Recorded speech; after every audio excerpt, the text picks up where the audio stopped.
beautiful sunrise. Look at that beautiful sunrise. It's 18 and a half after 6 on this great Tuesday morning. Good morning wherever you are. Welcome back to Sunrise. It's now time for a TKO. Tony K. Olivia. Ooh. Good morning. Oh. Good morning. Also the total knockout. Iron around. That's what I mean. That's what I'm saying. Is what I'm saying there? Pow, pow. Great morning, guys. Good morning, So TK. good to see you. So good to be here. Let's get into the headlines. Shall we? Absolutely. Let's do it. Let's Absolutely. do it. I don't know if you heard about this abducted baby found, thank God. Thank God. What should have been a routine trip to the Victoria Jubilee Hospital turned out quite the contrary for Christina Blake and Kevin Robe, parents of 11-day-old Kimoya Robe, who was abducted by a woman who befriended the mother while awaiting assistance for her doctor's visit. Since then, Kimoya was eventually found, thank God, after investigators acting on information swooped down on the East Kingston community of Dunkirk and retrieved the child. May I just say, first of all, even the thought of not knowing where your newborn baby is absolutely frightening. But then to go further and to have no inkling, no idea, you don't know the name of a person, what area they could be in. I cannot imagine what even her body must have felt like. Her mind, her body, her lactating breasts who are, you know, producing and waiting for this child, but the child is nowhere to be found. Her emotions are already absolutely going through a roller coaster on the back of being postpartum or in the thick of being postpartum. So. I cannot imagine what she must have felt. Some may look on and say, you know, very naive of her to put the baby in the hands of a complete stranger. I might even feel that way because I'm thinking I would never let anyone touch my child in the first 6 weeks, much less someone I don't even know. But then to each his own. There may have been a reason why she just needed a moment. She said she just felt exhausted and the lady came to her and she just needed a bit of a reprieve. I am so happy for her that that baby has been found. Yeah. Wow. You know, what is true is that women, especially in that postpartum period, need strong support systems. Yeah. You need support. And it is actually very common that women who are themselves going through something that would lead them to want to abduct someone's child, that is the standard operating procedure.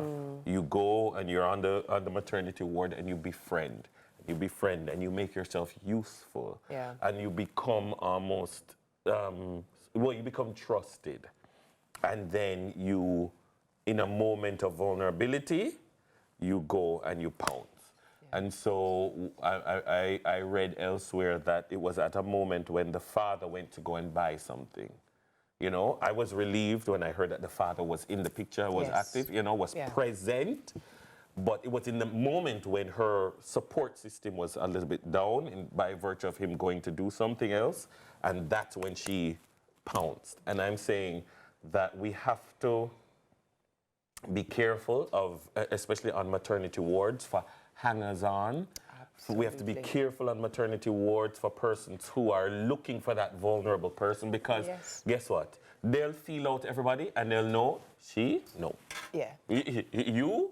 Definitely not. Then we're going to say, no, does she? You know what? And then they'll find, and they'll say, is she? If I'm going to do it, it's that one.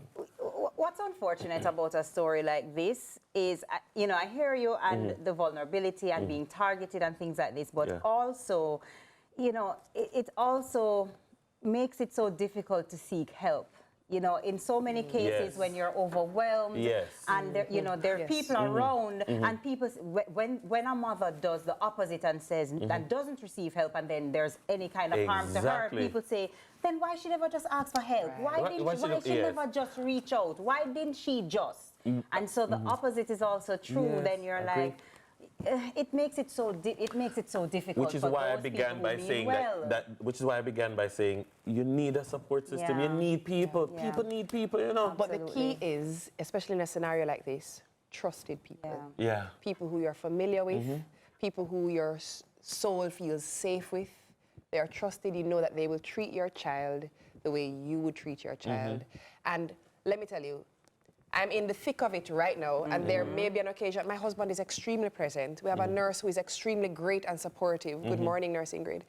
But sometimes they're not available depending on the circumstance, and you might really need to use the bathroom, and it's you that with the baby on the toilet. So there are instances where you just need a breather.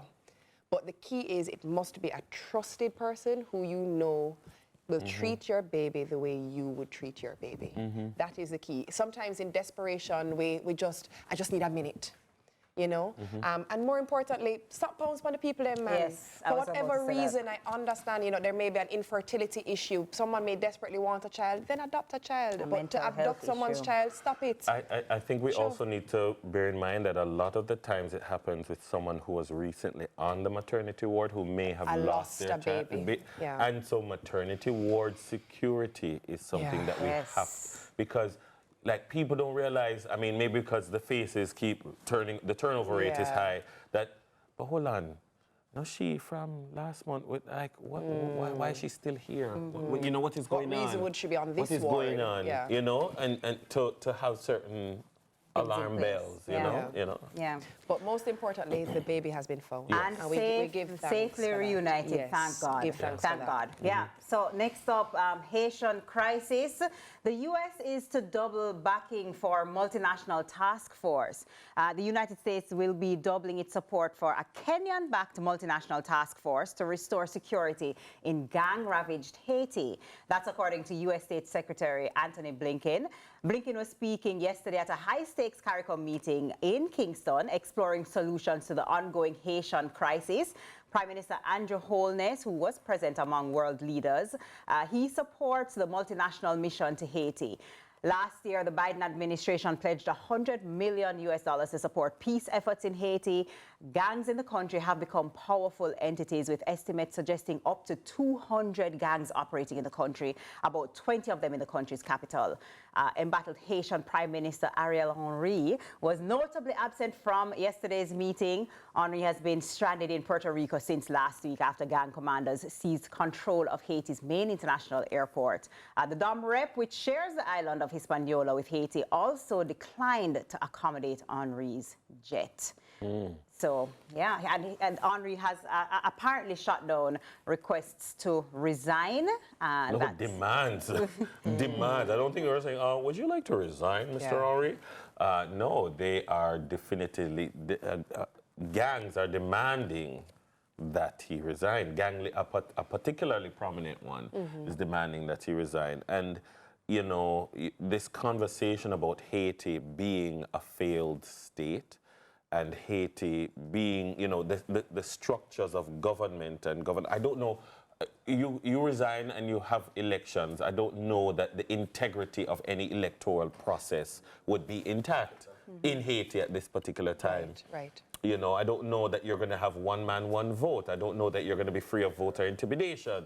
I don't know that this ploy to have him resign is not also a ploy to usher in a particular leader who is sympathetic to the cause of a particular gang. Right. And in any case, if you're in a situation where as a political leader, you are answering to the call, the demands of gangs, then you've lost before you've begun. That's right. So, I mean, it is really difficult, the situation.